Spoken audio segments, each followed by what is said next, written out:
So, thank you everyone for joining us today as we talk about worker justice and immigration, two issues that intersect in very important ways. I am excited to have Rebecca with us today, who is the executive director of Worker Justice Wisconsin.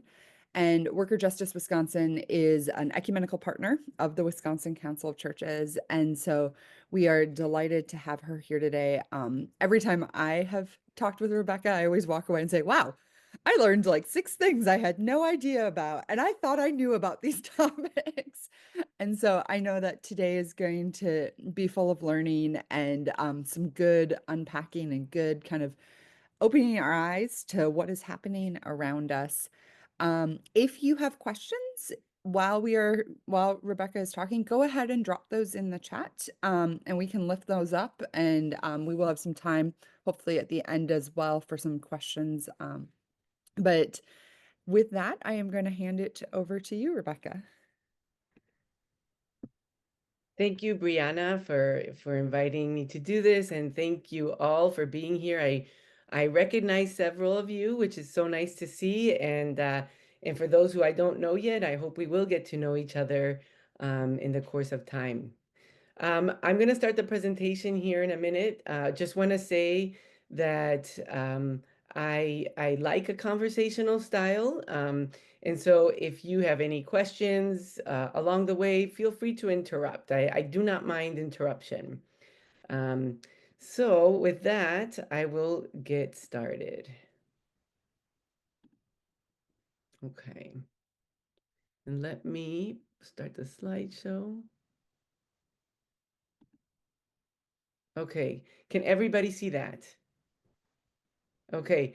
Since I'm looking at this, just be mindful that I cannot see you. So, Brianna, if you see anybody with their hand raised or whatever, just go ahead and interrupt me. But I won't be able to see you for the most part. So today, as you know, we're going to be talking about immigration and worker justice. I think a lot of people are very cognizant of immigration issues and know something about worker justice. Um, but I really want to delve deeply into what immigrants experience at work once they're here. When I was I'm jumping ahead, so let me just go back to the presentation. Okay, so in today's presentation, I'm going to talk about Worker Justice Wisconsin, the kind of work that we do. Then I'm going to talk about why is it important to focus on worker justice in particular. As we're talking about immigration justice, we should be focusing specifically on immigrant worker justice because, after the harrowing experience of crossing the border, once they're here, then it's just another harrowing experience after the other at work. We're also going to talk about what are the most common injustices that immigrant workers face. And we'll talk about why collective action is a good approach to dealing with these injustices. My goal at the end of this presentation is to invite you, all of you, to share our journey and participate in workers' empowerment. But first things first, my name is Rebecca Meier-Rao. As Brianna said, I'm the executive director of Worker Justice Wisconsin. I grew up in Bariloche, Argentina. I'm the daughter of a Lutheran pastor.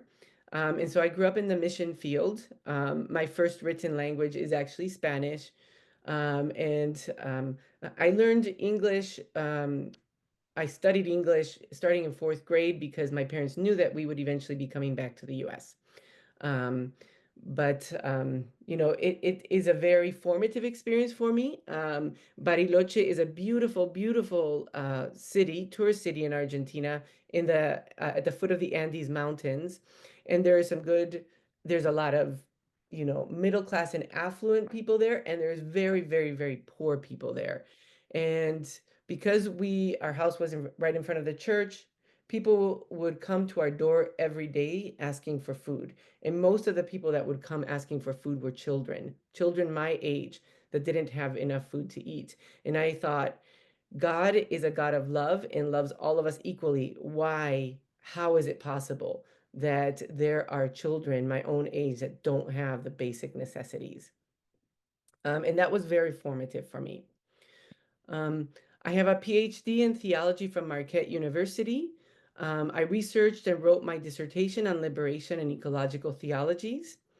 And then I taught religious studies at Edgewood College in Madison for 10 years, focusing mostly on the intersection of justice and spirituality. I also did the interfaith courses. Um, and even there, we talked a lot about justice and spirituality. Um, and then how did I come to this position? One of the Dominican sisters associated with Edgewood College, Sister Mo, I'm sure many of you know her. She was on the board of Worker Justice Wisconsin, and she said, I know the theology that you teach. I think you might be interested in being the director of Worker Justice Wisconsin because you'll get to apply directly the things that you are talking about on a daily basis. And she was right. It's been a wonderful 5 years in this position. Okay, so to the first part of the presentation about Worker Justice Wisconsin. Again, many of you are familiar, but of course, some of you will be watching this afterward. And so I think it's important for you to understand a little bit about who we are and the work that we're doing. So Worker Justice Wisconsin is a nonprofit worker center based in Dane County. We build collective worker power together with faith, labor, and community allies. We are a small staff of 5 full-time and 2 part-time people. And we have, I would say, impact far beyond our small organization because of these community alliances. It's invaluable to have the community allyship. Um, just a little bit about worker centers. Worker centers started in the 90s um, to help people who were not unionized, who were falling through the cracks. And many of those people were immigrants. That is true about our predecessor, the Interfaith Coalition for Worker Justice, formed precisely because they noticed that people were falling through the cracks. So faith and labor leaders came together to form the organization. Eventually, they formed a worker center that helped people file claims with the government, etc., when they were facing things like wage theft, discrimination, etc. And it existed in that way until 2020, when we went through strategic planning and decided we need to build collective worker power because the systems that have kept workers in these terrible situations still exist and they haven't really been challenged as they should be. And so we started to build this collective worker power to start to make some systemic change. And you'll see, I'll spell out later how it works. We have 5 major programs: construction organizing, food production organizing, wage theft organizing, that's a community organizing program. We have a worker cooperative incubation program. This is incubating immigrant owned and led um, uh, worker cooperative businesses. And then we have a faith engagement program. Um, why do we focus on construction, food production, and wage theft? Because these are some of the major issues and places where immigrant workers experience really bad and frankly unsafe working conditions. We incubate cooperatives to give the possibility of people owning their own business cooperatively. Um, it's a quite extensive program. And then, of course, faith engagement, because faith allyship is really important to call attention to the issues and to give companionship and encouragement to workers when they're experiencing really bad situations. We also educate to empower. That means that in every program that we have, education is fundamental. Um, And we educate to empower. That is, we educate people to not only know their rights, but to think about how to stand up for their rights. Again, you'll see this spelled out later in the presentation. And about 90% of the workers we partner with here at Worker Justice Wisconsin are Latin American immigrants. We see a variety of workers, and every worker is welcome. And in fact, we do work with, as you know, workers that are not immigrants. But it just happens that um, because we are focused on the most vulnerable work situations, that many of those people are actually Spanish-speaking immigrants. And for that reason, all five full-time staff are bilingual in Spanish and English. Our staff, by the way, also speak collectively French and Swahili, so that's also possible to engage. And we use a translators cooperative uh, if there are other languages. Okay. So that's about Worker Justice Wisconsin. Now, I'm going to talk about why focus on worker justice. Why worker justice? Simply speaking, because this is where many people spend most of their waking hours. And it is where, frankly, many immigrants face some of the greatest injustices. I really like the way that Reverend Lawson says this. He says, I think that the human species was created primarily to learn to work, physical work, intellectual work, artistic work, community work, social work. We have to work as human beings because it feeds our dignity. It feeds our sense of making a contribution. I can tell you, every single worker I have personally spoken with wants to make a contribution. No matter what they're doing, they are proud of the contribution they are making. But they're astonished at the fact that their dignity is not respected. And so this brings me to the next slide. He says, Reverend Lawson says, work feeds our sense of dignity. But I tell you personally, because I have had many, many conversations, that one of the most common comments that workers say to me and to all of us when they come to Worker Justice Wisconsin, when they experience a workplace injustice, is I am a human being. I'm not an animal. I deserve to be treated as a human being. I ask you, why do they even have to say that? Why do they even have to say that they are a human being? Of course, they're a human being, but they feel that their humanity, that their human dignity is being called into question through the work, what they're experiencing at work. When I was teaching at Edgewood College, I liked to always focus on the Imago Dei, on the fact that in the Jewish Christian scriptures, the first creation story says that human beings are created in the image and likeness of God. That is a holy thing. And I really like the way that Brian Massengale, who taught who was at Marquette, he was my director at Marquette University, and now he's at Fordham University. I love the way he would explain the Imago Dei.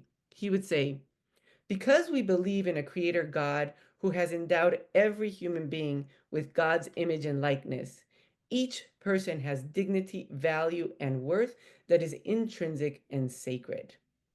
This dignity, value, and worth is independent of any human conferral and achievement. It is not earned. It is irrespective of color, race, gender, age, geography, etc. It cannot be lost or forfeited, and it is in everyone without exception. Hence, we cannot grant dignity, value, and worth. We simply recognize it in every person. I ask you, if people are coming into our center saying, I'm a human being, is their dignity and worth, the image of God in them, is it really being recognized? I can tell you it is not. Another thing that I really like about the way Father Massengale would talk about this is he would say, if we have intrinsic value, dignity, and worth, then it means that we actually deserve, just by virtue of being humans in the image of God, we deserve certain basic human rights. Basic human rights, not, well, not just basic, ones that allow us to live and thrive. And that includes things like food, shelter, healthcare, and it includes work. Being able to work in a fulfilling environment, in a place where my work is honored. And so, I would say in a country that consistently disparages workers' rights, the right to feel dignity at work, to be treated as a human being at work, if that's the case, then we really must focus on worker justice. Of course, there are many passages in the Judeo-Christian scriptures that talk about workers' rights.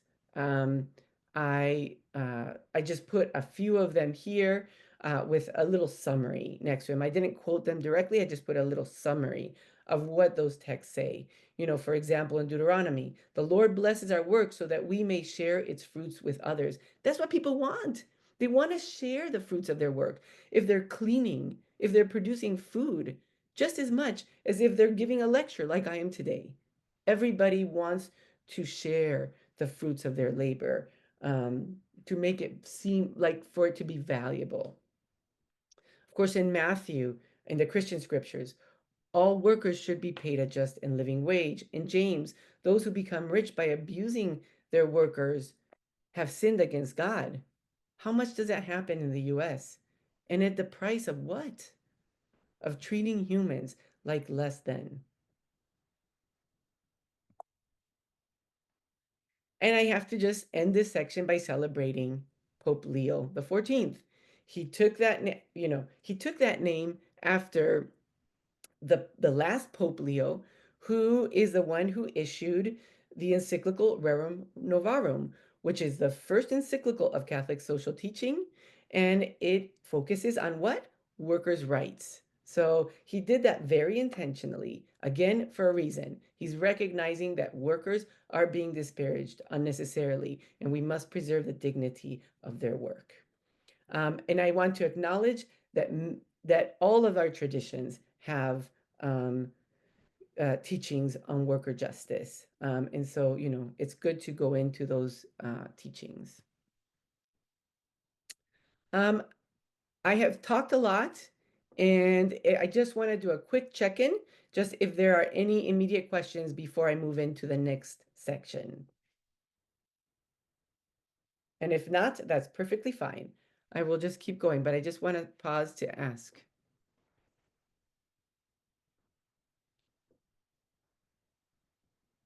Okay, so I will keep going by talking about what are the most common injustices that immigrant workers face.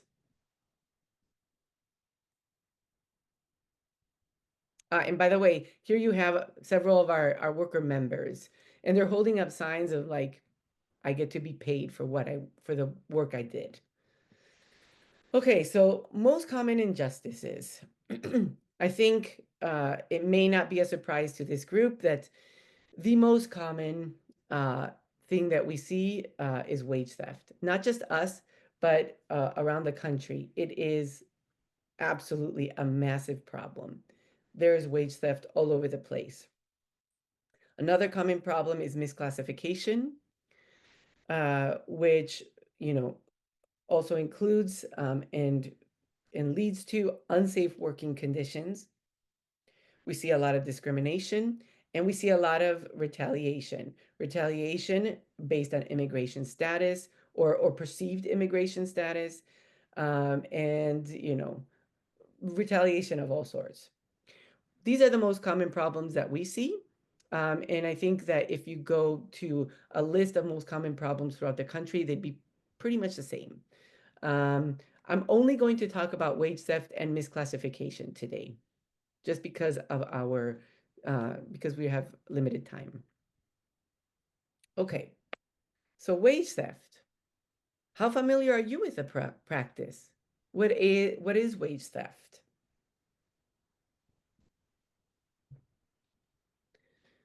Wage theft is, simply put, the failure to pay workers the full wages to which they are legally entitled. Wage theft can take many forms, including, but not limited to, minimum wage violations, paying workers less than the legal minimum wage, overtime violations, failing to pay non-exempt employees time and a half for hours worked in excess of 40 hours, off the clock violations, meal break violations, illegal deductions, tipped minimum wage violations. These are just some of the ways that employers steal wages. When an employee comes into our center, the very first thing that we do is we give them a list of the 21 most common wage theft violations so that they can keep an eye out for it. So when I say this is just a few of the ways, it really is. And even the 21 that we give is not comprehensive. Let's talk about wage theft by the numbers. 1.5 billion in stolen wages were recovered by federal and state agencies between 2021 and 2023. This is a small percentage of the actual amount stolen. It is estimated that workers throughout the country lose 15 billion annually from minimum wage violations alone. I just want you to process that because in the previous slide, you saw that here's a few examples, right? And I told you that we give 21 examples. Um, Minimum wage violations is only one of the types of violations. And just that one type, they're saying the studies show that workers lose $15 billion annually. And I also want you to consider that who is being stolen from? If they're stealing minimum wage, it's people that are making the lowest amount that you can make in this country. And they're the ones that are being stolen from. They're the ones that employers are stealing from. So it's really, it's like hard to even process um, how big this problem is. In 2021, the Wisconsin Development, sorry, that's a typo. The Wisconsin, oh my God, the DWD, oh my gosh, the DWD, let's just say it, recovered over $700,000 in unpaid wages, and they generated over 14.5 million by bringing employers into compliance. Um, this number is because in the process, they probably also caught a ton of misclassification. So, and I can just tell you because we deal with the DWD all the time, the Department of Workforce Development, there it is, that they're dealing with just a small fraction of the wage stuff that takes place. In fact, some of the wage stuff that we recover, we don't even use the Department of Workforce Development. So the problem is much more extensive in Wisconsin. And who is it that is being stolen from? It's immigrants, it's people of color, and women who are the most likely to experience wage theft.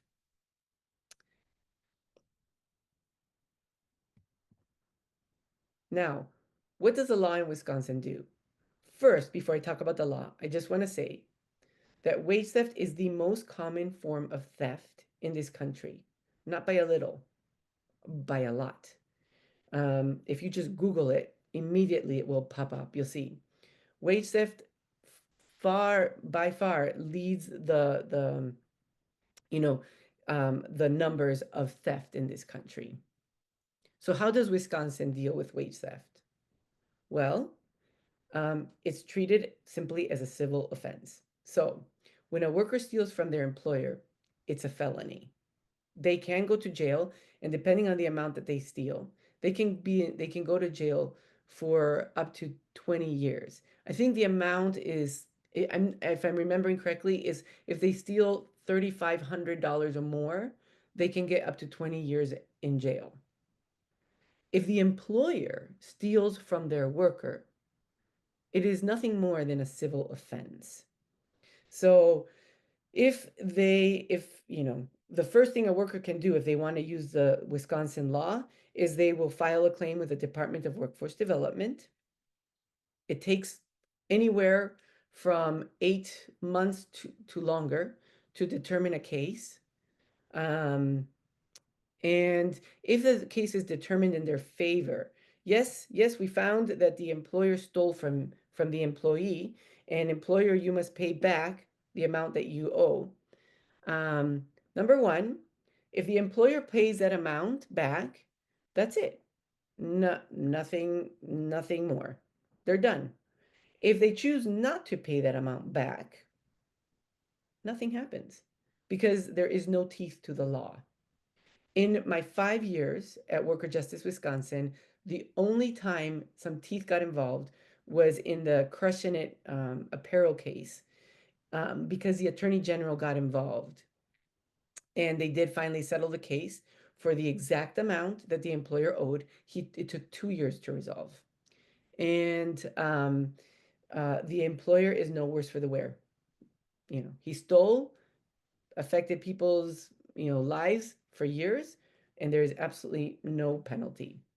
So at Worker Justice Wisconsin, through our Waste Theft campaign, we are fighting for tougher laws. We are fighting for wage theft to be criminalized under certain conditions, because the practice cannot just be left to continue without, teeth to ensure that it is stopped. Okay, I'm going to move on to misclassification, another big problem that we see at Worker Justice Wisconsin and around the country. So what is misclassification and why does it matter? Misclassification is when an employer treats a worker who is an employee as an independent contractor. Employers do this to avoid paying payroll taxes, benefits, and workers' compensation insurance. Misclassified workers are more likely to experience wage theft and unsafe working conditions. Misclassification is rampant in our construction industry because I don't know if you're familiar with how these work, but you start with a developer and a general contractor, and then the general contractor contracts contractors who contract contractors who contract other contractors. And some of those contractors are not contractors. They're just employees of the various contractors, but they treat them as contractors in order not to have to pay all these things. It creates very unsafe working conditions because they don't get the proper training, because there is no workers' comp insurance. And so we had a worker last year who was working on a roof, fell off, ended up paralyzed, and he got absolutely no support from the employer whatsoever. We had another worker who fell off a roof also, broke his arm, and couldn't get any help here and had to go back to his home country to be able to finally treat the arm. The amount of wage theft that we see in through this misclassification scheme is astronomical, and I know that throughout the state of Wisconsin, it's a terrible problem.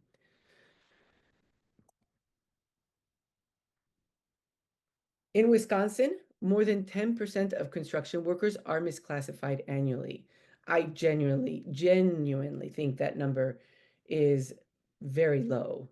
This is from a study issued by the governor's office a few years back.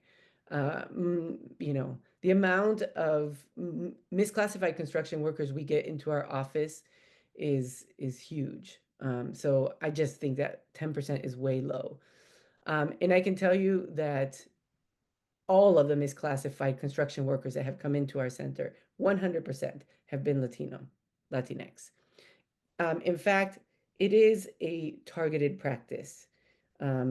It is a racist targeted practices for recent immigrants in particular. When they come into this country, they don't know the system. They're brought in to these construction sites with no training, and they're made to be a contractor. And they don't know any better, and they get stuck in really terrible situations. Misclassified construction workers earn about $23,500 less per year than correctly classified workers. Um, in the picture is someone who came to our center a while back. He was misclassified and his wages were stolen. And this is a check when he recovered that money in partnership with us. Okay, so I have outlined the problem. Now let's talk about the solution. How do we handle these situations? Well, through collective action. Why collective action? Two main reasons. Number one, as I've already pointed out with wage theft, and I could do with all of the things, all of the worker problems that we deal with, the laws are not strong enough. We live in a country that favors the employer significantly. Um, and in the state of Wisconsin, it's worse than most. So, um, the laws are limited in what they can do. We will use it when appropriate, but it is not enough. Secondly, when workers act collectively, it's safer for them, and it's also much more powerful. The power of workers is in their numbers. That's where their power lies. The employer, by law, has much more power, but the power that workers have is their numbers. So collective action is powerful because it accrues those numbers, not only with the workers, but as you will see, with community allies. And it is effective. I'm going to show you. I'm going to show you a few examples. And I realized as I was preparing this that all the examples involve men. We have many cases of women as well, just so you know. So in 2023, we partnered with 4 construction workers who were owed $22,000. They had been waiting 6 months for that money. They were in construction and they were through that subcontractor scheme. They had tried to get their direct subcontractor over them to pay those stolen wages. They got absolutely nowhere. And then they came to us and we taught them to, empower, so educate to empower. We taught them to stand together collectively. And collectively, they went to the person at the top of that scheme, the general contractor. In this case, it was Stevens Construction. And they went to Stevens Construction and they said, look, this is a situation. Our wages have been stolen for 6 months. You're the one that hired everybody, so you help us resolve this situation. At first, they didn't want to, but the workers came back the next week together and said, you are the one that is responsible. Deal with the situation.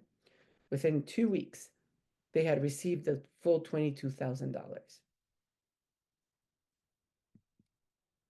I'm going to tell you another case. In 2024, October, we partnered with 3 landscape workers who were owed almost $36,000. They were actually in a terrible situation um, that I'm not going to go into today, but they had been working for 3 months, uh, very, very long hours, without a penny, without any pay. They had been put in a situation living in with no electricity, no water. Um, and so they came to us in a very bad situation, and we educated to empower, and they stuck together throughout the whole process. It took a couple months, but by the end of it, they had recovered the full amount. Um, the employer tried to divide them, um, tried even to pay them with a tractor, tried to negotiate paying them less, but because they stuck together and they did not budge on the amount that was owed by law, they were able to recover the full amount. At this point, I want to play a video for you of them talking about their situation. I'm just going to play a little clip. Hopefully, the sound will come through.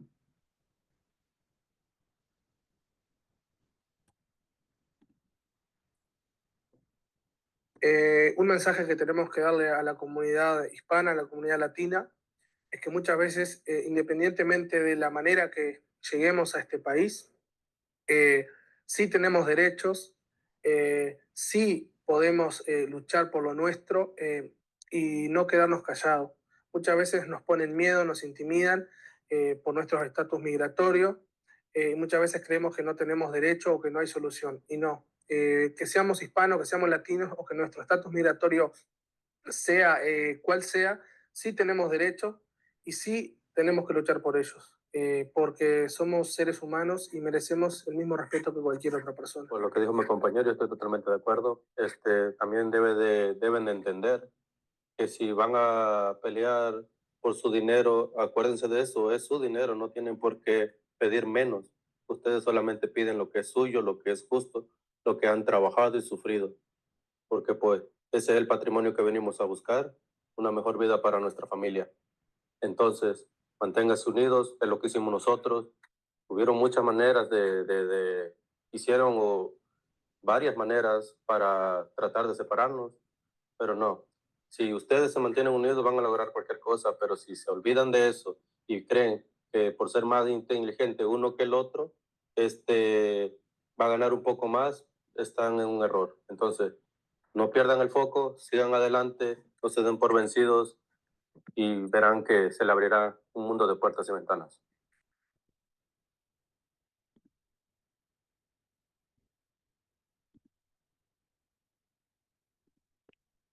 Okay, I'm nearly done here. I just wanted you to see their testimony because I think it's powerful. Notice we are human beings. Notice stay together, right? And we're here to provide for our families like everybody else. Just really quickly, one other case. Last week, we posted a case on our social media involving 16 construction workers. You see just a few of them. Above, below is a video that they created. And they were working at a WIDA site. And they're owed nearly $30,000. So far, they have recovered $16,000 by sticking together.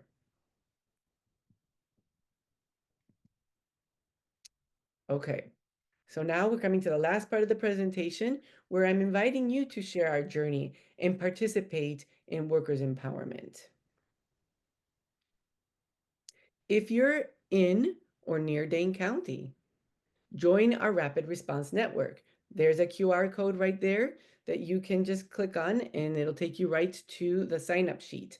We will contact you only if there is an imminent action. We'll contact you about 3 days before. If you respond yes, we will call you and tell you the details of where to show up.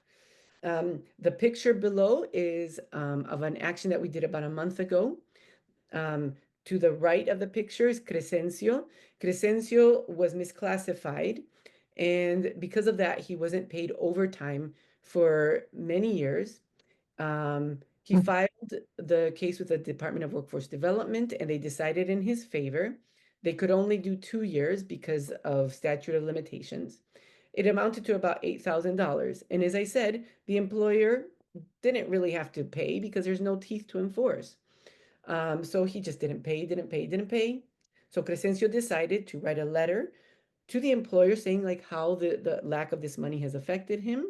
And he also brought the letter from the DWD deciding in his favor. And he went to just give it to the employer and say, please, it's time to pay me. We called on the Rapid Response Network, and you can see many people showed up to accompany Crescencio in this action. It lasted no more than 25, 30 minutes because afterward he came and he gave a little speech to this little crowd. And I talked about what's at stake. We took a picture and that's it. But it was very impactful. Within 2 weeks, he was paid in full. It has an effect. So sign up for this Rapid Response Network. Your allyship means a lot, a lot. Another thing that I want to, of course, invite you to is that no matter where you're located, participate in our Labor in the Pulpits on the Bima in the Mimbar program. This is a month-long program for congregations to stand with workers, immigrant, low-wage, and essential, by speaking about their real-life experiences and connecting it to their faith tradition. You can participate by offering a short reflection, a sermon, or an educational message during Labor Day weekend or anytime during the month of September. And frankly, if September doesn't work for you, just tell us and we'll work with you to do it at a different month. That's perfectly fine. Just register. You can put those specifics in the registration. I will provide a packet. The packet is very simple, very comprehensive, giving you the prayers, some scriptural passages, some talking points about things that workers are experiencing or experienced in this last year, and then kind of ending with a closing prayer. It's very easy to do. I will also provide a video so that you can play that during the session that you do. It's really impactful. So please, if your congregation uh, has participated in the past, register now. It's time to register. If you haven't, still register, participate. It's really a wonderful program. And I'd love to talk to you, more about it. I can help you along the whole process. So just register and we can go from there. Finally, if you're not, especially if you're not in Dane County, talk to community organizations around you about what's going on. See what you can do together. Become a conversation partner with me. Just email me. There's my email. I know that we want to put another program together with the Wisconsin Council of Churches in September. It would be great to hear from you about what you would like to see in that program. And finally, you know, if you can, become a donor to Worker Justice Wisconsin. We are scrappy, everything that we do, we use every penny, to do the work that I talked about. And it's always a challenge to get enough funds in to do the important work that we're doing. So with that, I just want to show you our last slide. This is our theme for this year. Have faith, organize.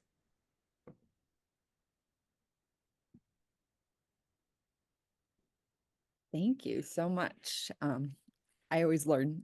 I've like been a part of worker justice since I moved to Madison probably 15 years ago, would go out to events, and even now, having heard this, I've learned new things. So thank you.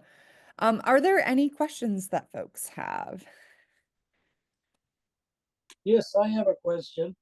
Baxter? Hi, Rebecca. What about, I mean, there are many ways to empower workers, I imagine, but one of them, and the most effective way for most countries, is through labor unions. And I was wondering, could you comment very briefly on the whole issues surrounding the unionization, if possible, for undocumented people? Yeah, that is an excellent question, Baxter. So when I talked about how we organize food production in particular, the aim is to get the workforce prepared to go to a union.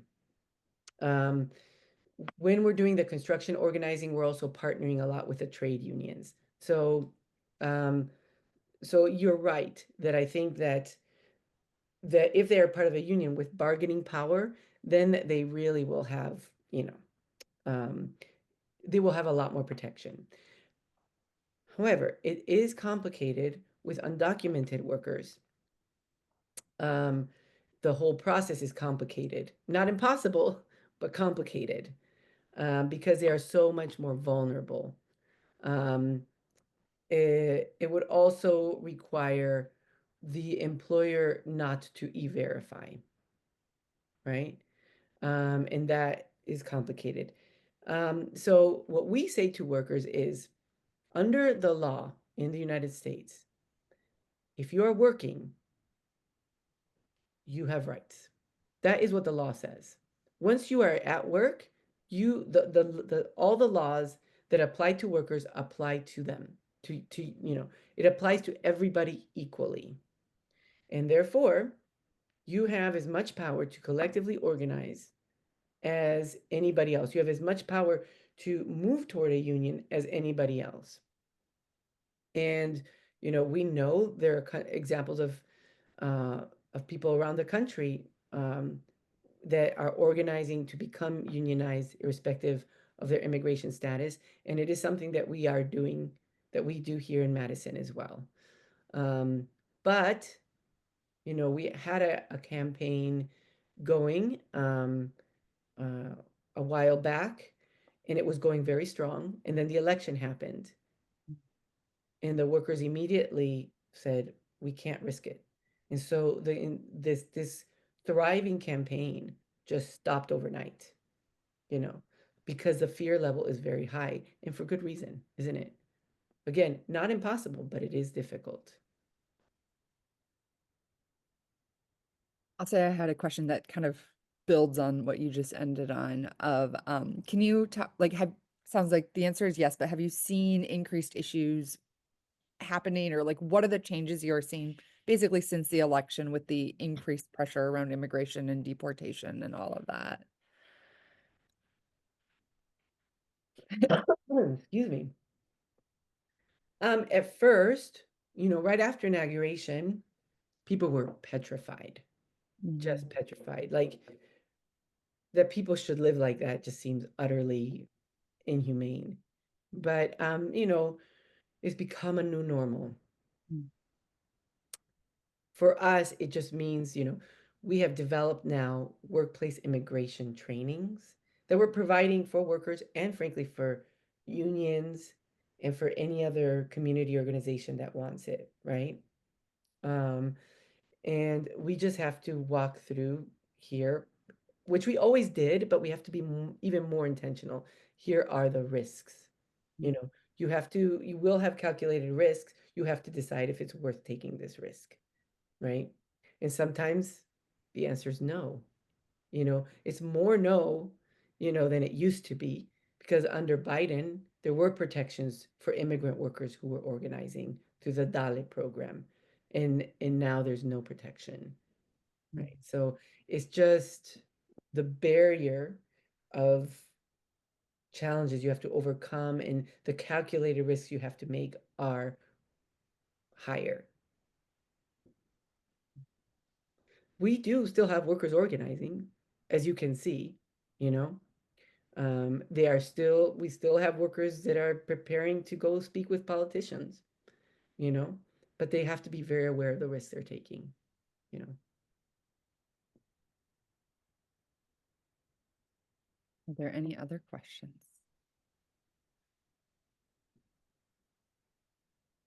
If not, I want to say thank you so much, Rebecca, for joining us. And I hope everyone has snapped some of those QR codes, or I'll also follow up and can share in the email that sends out with this recording some of that to just get information out there.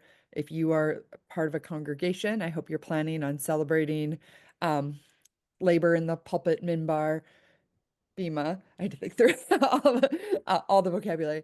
That is a great way to begin to talk about some of this and lift up something that I think is often hidden in our communities. It is very hidden. I think that it's worth saying that. It is it's like a hidden reality that everybody kind of knows a little bit about, but nobody really knows about. It's a strange thing. It is a hidden reality, and we need to expose it. Sorry to interrupt, Brianna. No, you're good. Could I mention one thing too? You had mentioned that one way that people could help was to become part of the rapid response team network, and also to do labor in the pulpit activities in congregations. But and I apologize, I had to leave for a moment to do something and then come back.